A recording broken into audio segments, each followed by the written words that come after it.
Good evening, folks.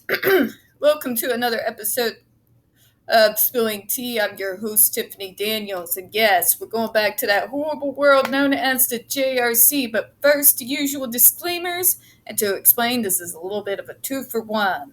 So what do we got going? Well, we've got so many updates between the last 2 days on the Agape boarding school that I am literally getting freaking whiplash. So, as of right now, the whole shutdown order has been put on hold by the judge. Cute, isn't it? Oh, we're gonna do it, but we're not gonna do it. And we found out something interesting. I'll bring this up here. Here we go. So, breaking. Judge in Agape case founded the law firm representing the Agape staff accused of child abuse. Judge David Mutton was originally founder of the Agape staff's defense firm Douglas, Hahn, and Heiderman. Isn't that precious? I'm sorry, folks. Maybe it's because dealing with the JRC, I have become jaded as motherfucking hell, but this looks like a setup, doesn't it? It looks like a setup to me. It's almost like dealing with the AHJD freaking UK case all over again, doesn't it? Doesn't it just, though? So, first we had Eric Schmidt have them do the order. Then the judge rescinded the order, said he wanted more information, and now he's got it sitting in stall. And that judge founded the firm that is defending Agape. Someone tell me, does this not look like a fucking setup to you? It looks corrupt as hell. It looks like the Missouri courts are taking a note out of the Massachusetts courts playbook and are basically protecting these assholes. Looks to me like Missouri judges and the Missouri courts are protecting child abusers and pedophiles in this school, the staff. When you have a doctor that is up on charges for sodomy, and you've got one staff member that is arrested by the FBI, that is more than enough to go on to have a full-scale investigation done into that school. And while that investigation is going on, to close it down and get the boys the hell out of there. But we have Eric Schmidt, who is either craftier than I give him credit for, or is completely, absolutely spineless. And then we also have this judge. So let me know what you think in the comments, because to me that sounds shady as hell. Something is rotten in the state of Denmark, as it were. It doesn't feel right. And I don't think they're ready for the hell that's going to come upon them if they stop this whole thing. I don't think they're ready for it. I don't think they're ready for JRC scale protests at their doorstep. Because there are more people involved. We got survivors, abuse survivors, we've got human rights and civil rights activists right alongside the disability activists. This will blow up if it goes that route. But I'll keep you updated as I get updated on things. Alright. Now back to JRC and the usual disclaimers. In the description box, you're going to see the link to the article that the Judge Rotenberg Educational Center doesn't want you to read. It is written by NeuroClastic, a small non-for-profit started by autistics for autistics, wherein they interviewed and surveyed over 900 ABA professionals from all over the world in regards to the JRC's quote-unquote behavior modification program.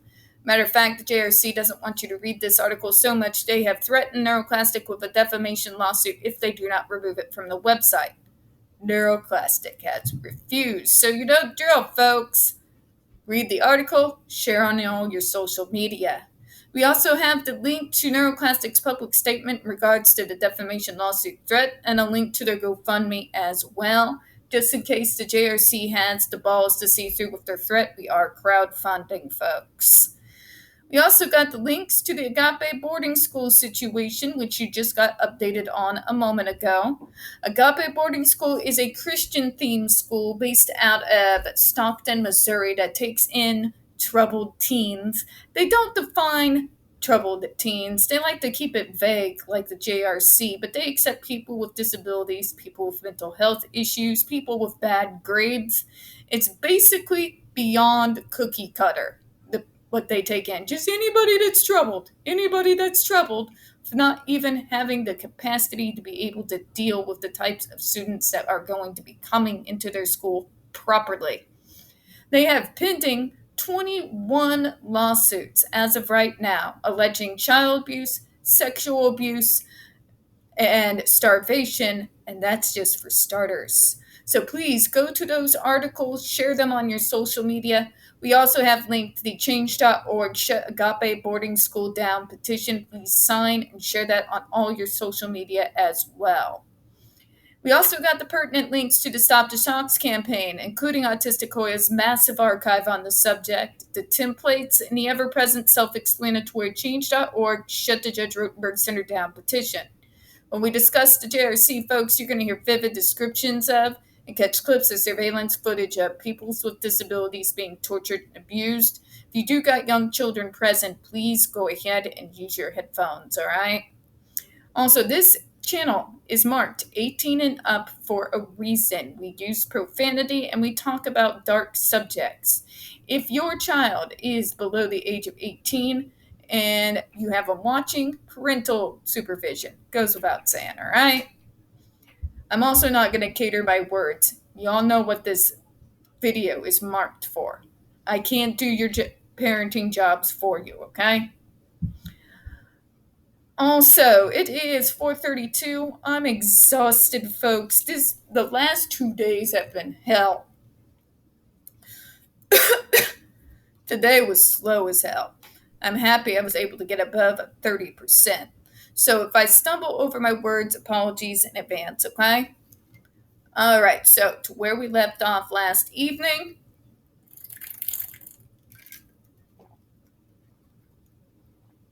(1:45). Students in classrooms were docile and compliant and did not attempt to socially engage, either verbally or with eye contact, anyone in the rooms. This was also apparent in the residences visited by the team. Staff indicated on at least 3 occasions that it was unsafe to allow students to socialize because in the past, students had plotted against staff. I remember this, don't you? This was also mentioned by Jennifer Masamba, as well as a couple of the other survivors of this hellhole. Oh, but they're going to tell us it's false, in spite of the fact that it's been corroborated.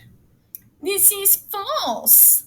The NSED review team made only 2 visits to a JRC group home lasting 20 and 5 minutes during a transitional time. JRC has over 43 group homes. God help us. This was insufficient time to enable NSED team to make an informed statement about the character and the extent of the socialization of the students at the JRC. It actually isn't, and I'm going to tell you why. Because this statement is backed up by witness statements and survivors. It is backed up by Greg Miller, a former staff, and it is backed up by survivor accounts who went to testify before the FDA starting back in 2016.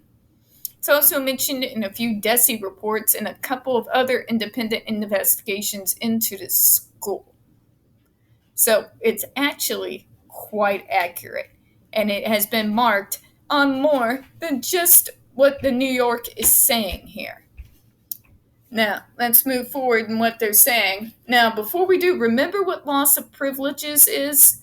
Remember how we read that in Jennifer Masamba's blog, where loss of privileges would mean that you were unallowed to talk to anyone, even in your residence, unless it was a staff, unless it was a direct question, and you were only allowed to answer the question and nothing more, even though they have socialization on their IEP? Yeah. Try me, JRC. As in any other school, students at JRC are not allowed to socialize during academic time, so they may focus on their academic goals. And how you're supposed to do that if you're not allowed to answer the questions of the fucking teacher? What about group activities? What about when you need that extra help after school? It's called tutoring and exists in public schools, JRC, and it requires, oh my God, socialization. Matter of fact, everything requires some form of socialization. So this is just garbage on the onset of it. Well, at the residence, it appears that the NSED review team was observing lower functioning autistic students who, as a reward, were allowed to play with manipulative toys. Oh, fuck me. Okay.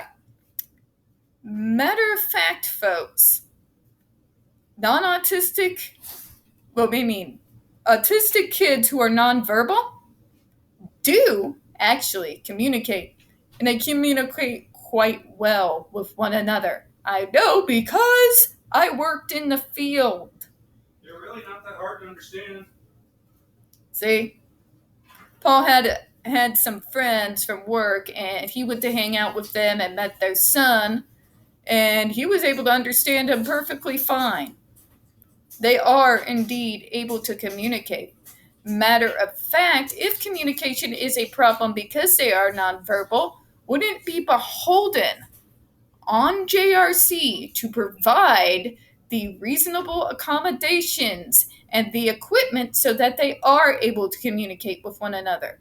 They're called assistive devices. They've been around since the early fucking 90s. They get $280,000 a head every fucking year. And you're telling me when they are in their residences, you all can't be asked to give them communication devices so that they can interact with one another?